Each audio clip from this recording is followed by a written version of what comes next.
അടുത്ത പെർഫോമൻസിലേക്ക് വളരെ വൈകാതെ തന്നെ പോകാം മേഘ. അതെ, മോണാക്ട് അല്ലേ? നേരത്തെ നമ്മൾ പറഞ്ഞതുപോലെ തന്നെ ഈ വ്യത്യസ്തമായ പല ആശയങ്ങളും മോണാക്ട് വേദിയിലും കടന്നു വന്നിട്ടുണ്ട്. ഇന്നലെ തന്നെ രാഹുൽ മാങ്കുളത്തിന്റെ വിഷയം വരെ സംസ്ഥാന സ്കൂൾ കലോത്സവ വേദിയിലെത്തി. അത് വലിയ നമ്മുടെ വിദ്യാർത്ഥികൾ അതൊക്കെ ശ്രദ്ധിക്കുന്നു എന്നുള്ളതാണ്. സോഷ്യൽ മീഡിയയിൽ സജീവമാണ്, ഇൻസ്റ്റാ റീൽസിൽ മാത്രം അഭിരമിച്ച് നിൽക്കുന്ന കുട്ടികളാണ് എന്നൊക്കെ ആക്ഷേപങ്ങളൊക്കെ തിരുത്തി കുറിക്കുന്നതാണ് ഈ 64ാമത് സംസ്ഥാന സ്കൂൾ കലോത്സവത്തിന്റെ വേദി. വിവിധ മത്സരങ്ങളിൽ ആനുകാലിക സമകാലിക പ്രസക്തമായ എല്ലാ വിഷയങ്ങളും വിദ്യാർത്ഥികൾ ഓരോ കലാരൂപത്തിന്റെ മോഡലിലേക്ക് കൊണ്ടുവന്ന് അപ്പോൾ നമുക്ക് മോഡലിലേക്ക് പോകാം അല്ലേ? എന്താ പേര് പറയൂ ആദ്യം? ഗസൽ ഫാബിയോ. ഗസൽ ഫാബിയോ, അടിപൊളി പേരാണല്ലോ. ആരാണ് ഈ പേരിന് പിന്നിൽ? അച്ഛനും അമ്മയും. സംഗീതത്തെയും സ്പോർട്സിനെയും ഒരുപോലെ പ്രേമിക്കുന്നവരായിരിക്കും രണ്ടുപേരും അല്ലേ? ഗസൽ ഫാബിയോ കൂടെ പരിചയപ്പെടുത്താലോ. അച്ഛന്റെ പേര് മുരളി, അമ്മയുടെ പേര് നിഷ. അച്ഛൻ എന്ത് ചെയ്യുന്നു? അച്ഛൻ CPM എടക്കാട് ഏരിയ സെക്രട്ടറിയാ. ഏരിയ സെക്രട്ടറി ആണ് അച്ഛൻ. അമ്മ പഞ്ചായത്തില്. അപ്പൊ നമുക്ക് പെർഫോമൻസിലേക്ക് പോയാലോ? യെസ്, പെർഫോമൻസിലേക്ക് പോകാം. ഏതാ സ്കൂൾ ഏതാ മോനെ? ആദ്യമായിട്ടാണോ സംസ്ഥാന സ്കൂൾ കലോത്സവ വേദിയിൽ എത്തുന്നത്? അല്ല, 4ാമത്തെ വർഷം. ഇത് അവസാന തവണയാണോ? അവസാന തവണയാണ്. അപ്പോൾ അതിന് സങ്കടമുണ്ടോ? കലോത്സവ വേദികൾ മിസ് ചെയ്യോ? ചെറിയ സങ്കടം, നല്ല സങ്കടമുണ്ട്.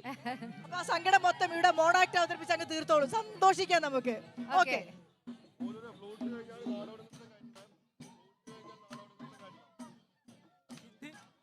ഞാനൊരു മോശം സ്ത്രീയാണെന്നോ, കാഷ്യോയെ എന്റെ മനസ്സിനോട് ചേർത്ത് വെച്ചെന്നോ, ഏത് തൂവാല നൽകിയ കാര്യമാണ് അങ്ങ് പറയുന്നത്? ഈ ഡെസ്റ്റിമോണിയുടെ മനസ്സിൽ എന്നും അതല്ലോ മാത്രമേ ഉണ്ടായിരുന്നുള്ളൂ. എന്നും ഡെസ്റ്റിമോണ പെയ്യും നുണയാണ് പറയുന്നത് പ്രഭു. നേരിട്ട് കണ്ടതാ. അവൻ അവനൊരു രാത്രി എന്നോടൊപ്പമായിരുന്നു. ഉറക്കത്തിൽ അവൻ എന്തൊക്കെയാ വിളിച്ചു പറഞ്ഞത്? ഡെസ്റ്റിമോണ, നമ്മുടെ പ്രണയം ഒതല്ലോ അറിയാതെ ഒളിച്ചു വെക്കണം. കഴിഞ്ഞില്ല. ഉറക്കത്തിൽ ഡെസ്റ്റിമോണോ എന്ന് വിളിച്ച് അവൻ എന്റെ ചുണ്ടിൽ ഉമ്മ വെച്ചു. പിന്നെ കെട്ടിപ്പിടിച്ചു.